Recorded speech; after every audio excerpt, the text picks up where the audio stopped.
Good afternoon, everybody. So excited to be with you this afternoon once again. Today, for our 11th episode, we're going to talk about narcissistic personality disorder, and we're going to be soon joined by Rosheda Honorat, which is a registered nurse, and she going to share with us her personal experience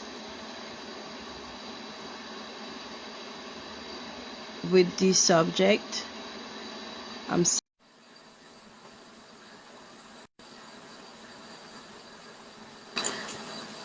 And while we're waiting for her to join us, I'm going to give you guys a brief description of what is narcissistic personality disorder.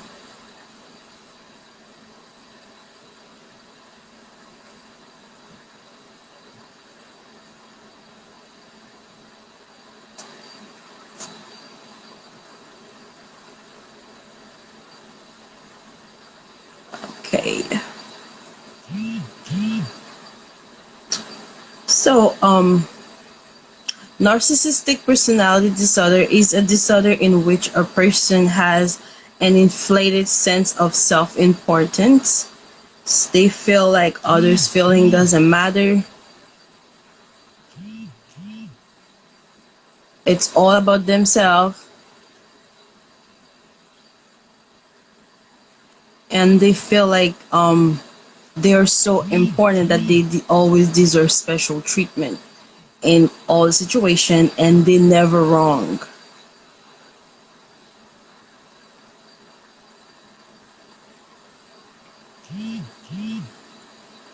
So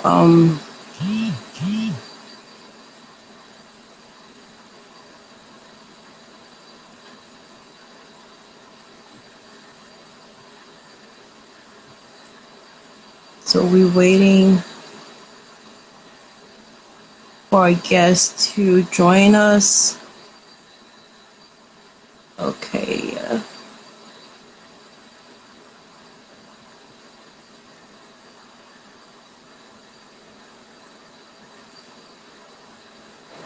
Hi. Hi, how are you? Wonderful. How are you? I'm good. Thanks for joining us today.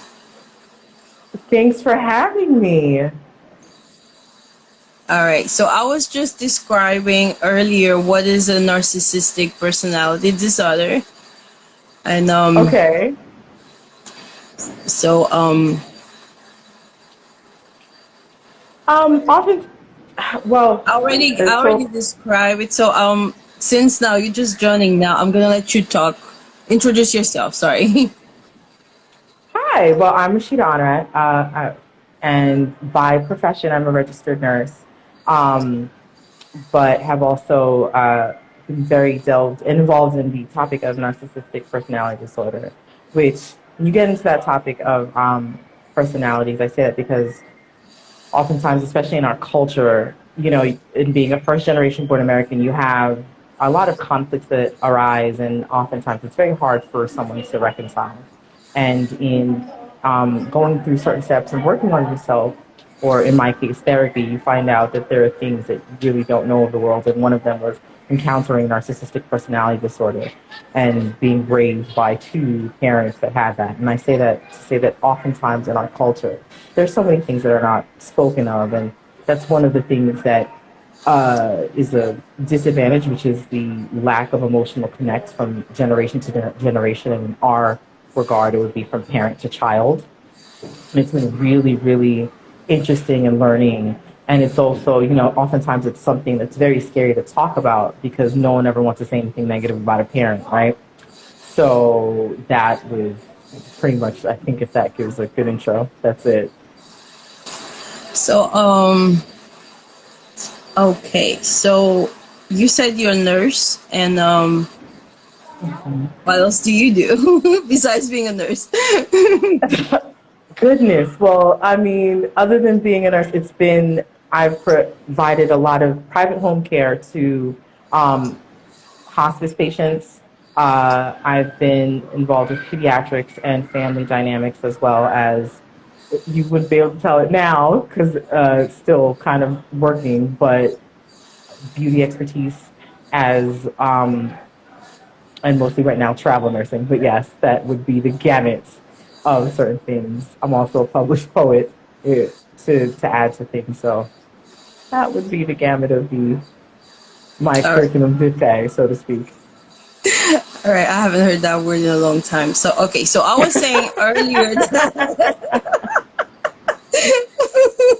okay, so I was explaining earlier that narcissistic personality disorder is a disorder in which a person has an inflated sense of self-importance.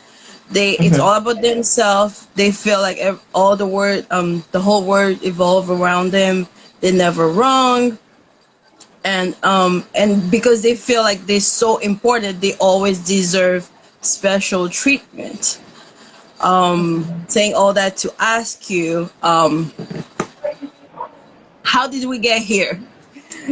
Rashida talking about narcissistic personality disorder. What's your The, involvement with the subject? So oftentimes, what you'll realize, and I'm glad you touched upon that, there's an inflated sense of self that when you are narcissistic, that you'll realize nothing can be told to them. Oftentimes, they can be argumentative, they shut down. The key thing is also realizing they're very juvenile in emotional structure, and I say that there's a lack of empathy and almost can never empathize with anyone else unless the situation directly involves them.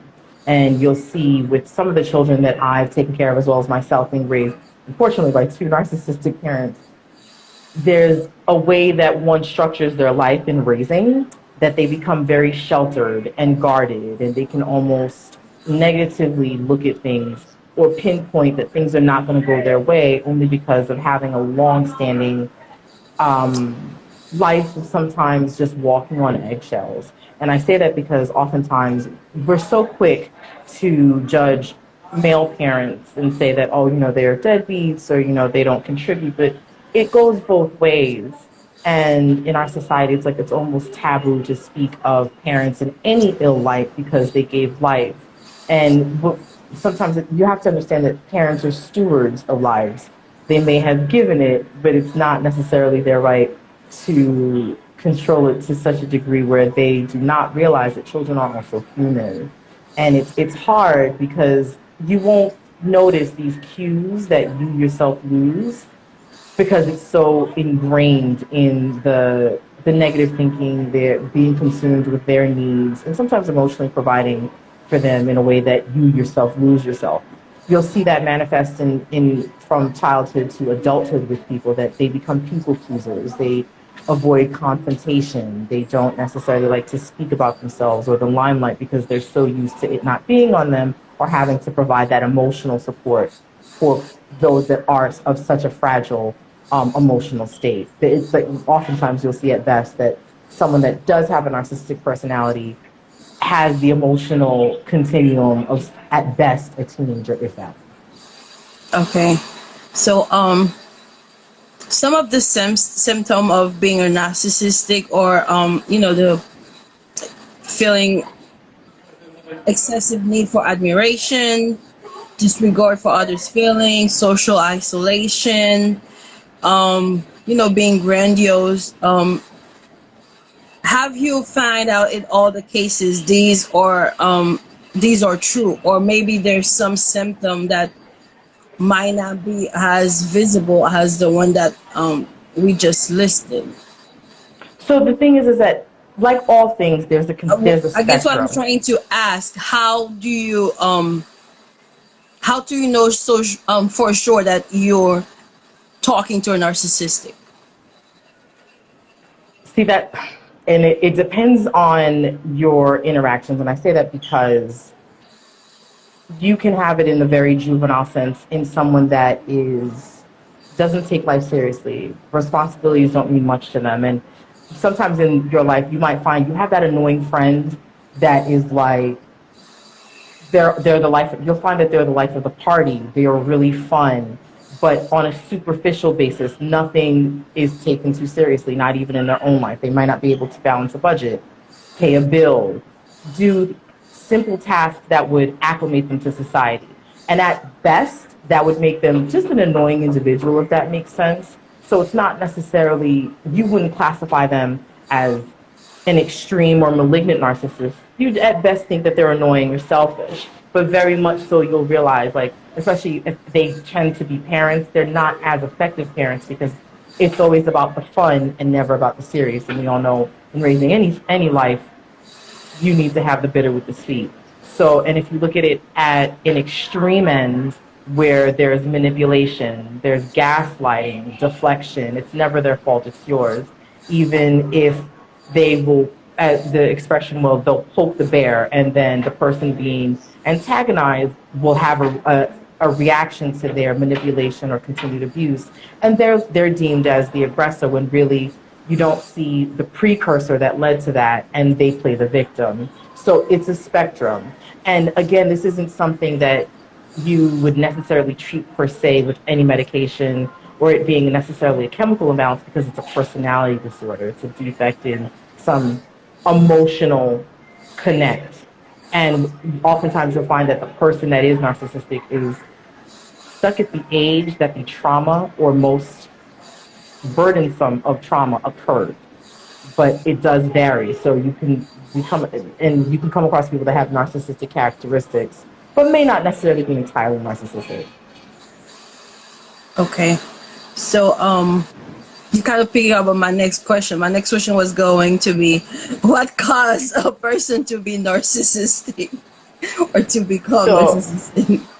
So you'll oftentimes, again, it's from years of emotional trauma, whether it be physical or non-physical abuse, that they can be made to think that they are invincible or always felt that they're not.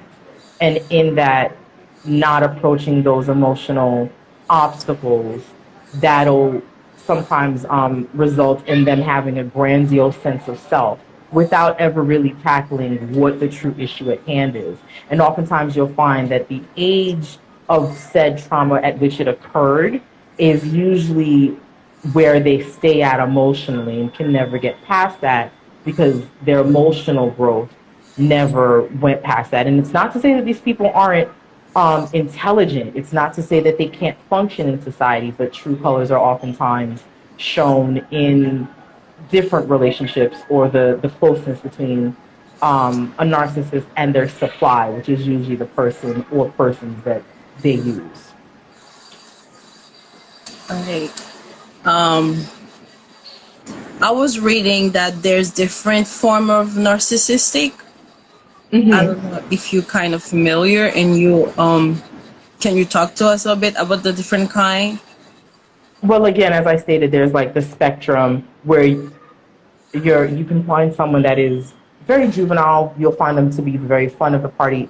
If they're parents, you'll notice that things like dentist appointments and things like that, they'll skip, and the child will grow up having to realize that they did more of the parenting than their actual parent. Are they an effective parent? Not always, but it's more harmless, I would say, and it usually, sometimes hopefully results in the child being more resilient.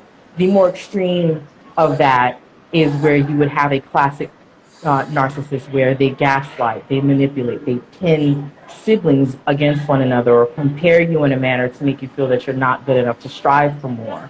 Or they're not truthful in terms, they inflate situations for more than what they are. Or they will tell, their stories oftentimes don't line up. And when you do face or make a narcissist face their truth, because you can't oftentimes have any type of confrontation where you make them self-reflect, they then turn on you and get flying monkeys, which is a term that's used, where basically they get allies against you to make you look as though you're the one that is, in fact, in the wrong and are making them look bad. And they don't like to be seen or viewed in any negative light, or they always hold on to accolades of things that they were. I kind of call it like the Al Bundy of situations. I don't know if you're familiar with Married with Children, which was an old TV show. Al Bundy always held on to his trophy that he won in high school, but this was a middle-aged man that was selling shoes. And I use that example because it's like they're never usually in the present. It's always things that make them look good, whether it was yesterday or 10 years from that particular time. It's never the now, because the reality of certain things, they cannot face it. The truth is not something that they do, and you will be deemed as the enemy once you do. And or if you're in a relationship with someone, you and the other person will break up, and then they'll be the one to tell their next relationship, I did everything for her, and she's just crazy. And then when you meet the ex, you're like, yeah, she seems nuts, and then not realizing you've replaced the supply that they left. And they use that tactic, especially with very empathetic people that they know feel very deeply to their advantage. That's good stuff. Wow. So I was also reading that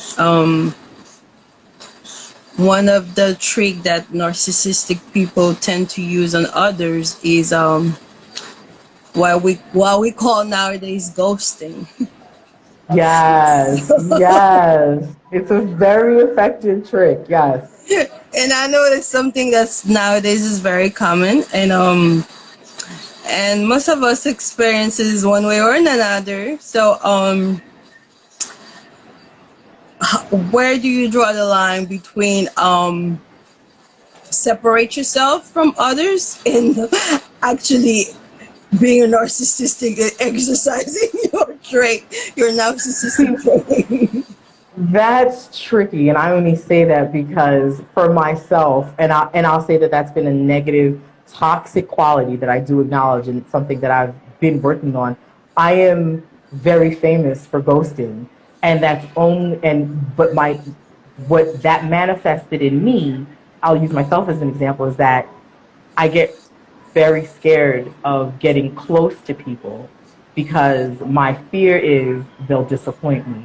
So I self sabotage and ghost to avoid the potentiality or taking the risk of being hurt. Now, that sounds crazy, but that's always been the wall that I've put up to protect myself. Whereas, on the other hand, the narcissist may use an individual for example, in a relationship standpoint, they'll have a date and they go out and the night is whimsical, almost like everything goes perfectly to plan and you'll be swept off your feet. And then the next day you're not even thought of because you fulfilled their ego and need for that moment of their desire. And it's not any more than that. And if in the event you do get unghosted or communication does resume, there's always a convenient rationalization and justification as to why it happens, and they'll make it up to you. And it's a lot of empty promises that sound good, and the most oftentimes people want to look for the good in people. You come back hoping for that first time or that another event, and sometimes being disappointed. So that's usually how to give you two juxtapositions of those things on my end, or as well as on another. All right, so we have a question from one of our listeners. Can childhood trauma make an adult become narcissistic or gaslight? It can, and I say that because when raised in that particular manner and not having the ability to emotionally connect or be self-aware, it's kind of like hurt people. You then, if you don't know or realize what is happening, you unfortunately become the monster that hurt you. But also times with children or situations, or even with growing up in society and interacting with other people, there's a connection that hopefully is sometimes made where you realize something isn't right. It doesn't feel right. And oftentimes, if you can question yourself, that momentary ability of reflection rules out that narcissistic majority. And I say that because narcissists don't think of anything other than themselves. The ability to self-reflect or look back at a particular event and admit it is not something that they do with them, with anyone or themselves. Emotionally, it's just not fathomable. And if it is, there's an excuse that comes with it. Oh, well, it was because of this and that's fine. Whereas the person that does look in and is affected by that realizes they might not necessarily be able to put a name or word or pinpoint it, but the connection has been made that something's wrong. Okay. I also was reading that narcissistic, they like control, right? Feeling like they have control over situation, people, even like people's decision, people's life. They feel like they're very entitled. So how do a narcissistic control, like how do they exert that control? Can you give us some like example or situation how they that control manifests itself? I will give a I will give a perfect example, and the entire United States is actually going through this now. And it's the hot button topic of vaccines. And I say that because the mandate is going around where we all have to take this vaccine. Whether you want to take it or not, it's mandated. But the issue, in fact, is if you don't take the vaccine, you will lose your job. Now, we have people all over the world. If you work, most of you are providing for a family, you're paying bills, it's your livelihood. But you have a power that is telling you you have to get this or you lose your job. And oftentimes in relationships, it's the same way. It's give or take. It's like, well, you want me to go out with you, then you have to sleep with me. Or you want me to pay for this, you have to spend time with me. It's that control, the ability for them to feed off of the empathy or the very thing that places you at conflict with yourself in order for them to delight in the fact that they have you in a hard place. Okay. And they also making excuses for their bad behavior, right? And they Yes. always all the time blaming others because obviously they can do nothing wrong. So how you as a person interacting with a narcissistic, how to, I don't want to use the word protect, but that's the best word that comes into my mind. How do you protect yourself not to get into the pattern of letting these people, make you feel less than, like controlling you? How you preserve yourself?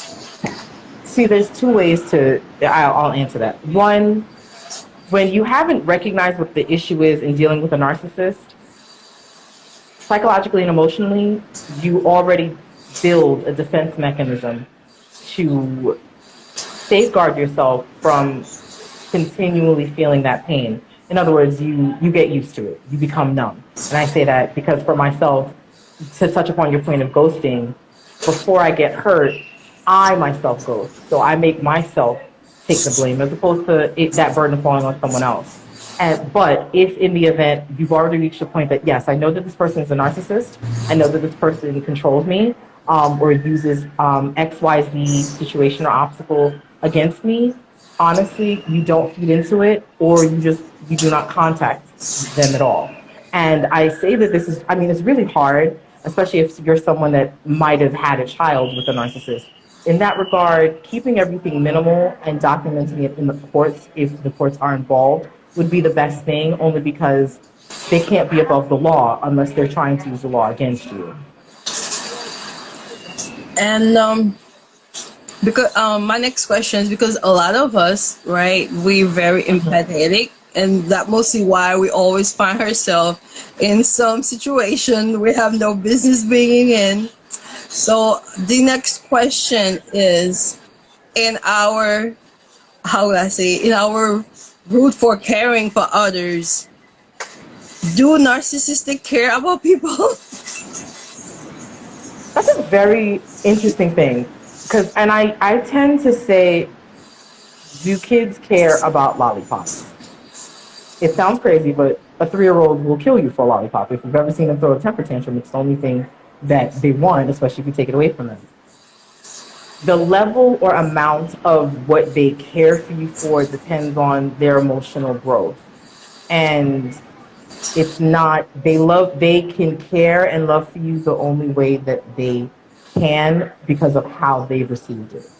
Now, that's not necessarily the best answer. It's not necessarily, I wouldn't say that it's a definitive yes and it's not a definitive no, but their needs have to be met. There are things that do affect and hurt them, but the outward expression of them honestly being, I guess, truthful, that's where it lies, because they really just need, their need is to have their supply always maintained.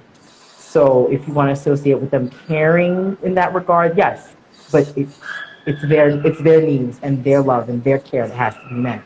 We're disregarding of yours, so it's hard because there are relationships where people are actually with narcissists. It varies in level, or from basically being maybe borderline, just annoying or selfish, to malignant or classic. Okay. My next question is a two-part question. First, Okay. first part, sorry, is what advice would you have for someone who actually is listening right now and kind of like questioning themselves, like, I think I might be a narcissistic. And the other section is what advice would you have for somebody which is on the other side who's actually currently dealing with a narcissistic person?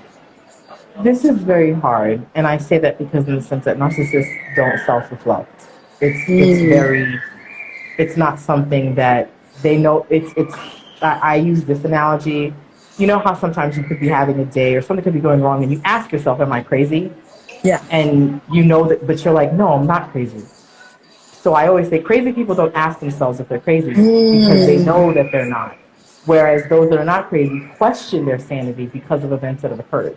So with that, it's a narcissist isn't going to self-reflect or take the time out to ask if they're narcissistic because their grandiosity satisfies them, if that makes sense. And on the other end, as I previously stated before, with those that are experiencing it, there are so many different facets. In my regard, it was being raised by two narcissistic parents. One who was classic and one that's more so covert, where my father, his needs just need to be met.